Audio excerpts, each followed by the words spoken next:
Alright, একটা সময় ছিল যে সময় একটা ছেলের পরীক্ষা চলতেছিল, ঠিক একই সময় ওই ছেলের টাকার প্রয়োজন ছিল অনেক। এখন কিভাবে সে ম্যানেজ করবে? তার কাছে না কোনো আইডিয়া আছে টাকা ম্যানেজ করার, না কোনো জব আছে, না কোনো কোনো কিছু আছে। সে টোটালি বেকার।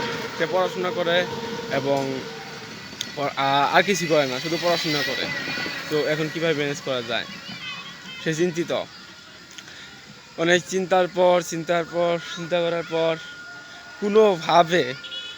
কোনোভাবে তার ফ্যামিলিকে কনভিন্স করতে পারে যে পরে সে তার টাকাগুলো সে যে টাকাগুলো ফ্যামিলি থেকে নিবে সেগুলো দিয়ে দিবে। কিন্তু তার ফ্যামিলি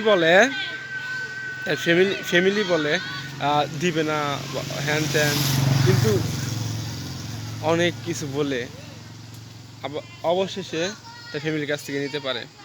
দেন সে তার স্বপ্নটাকে পূরণ করতে পারে অ্যান্ড সে তার জায়গা থেকে সাকসেস হয়ে যায়। আমি এই গল্পটা এই জন্যই বললাম, রিসেন্টলি আমি স্টোরি টেলিং শিখতেছি। আর একটা ভালো ভিডিও কোয়ালিটির জন্য স্টোরি টেলিং খুবই জরুরি, ঠিক আছে? অ্যান্ড যদি স্টোরি টেলিং না শেখা হয় তাহলে কন্টেন্ট ক্রিয়েটর হওয়া বিলাসিতা।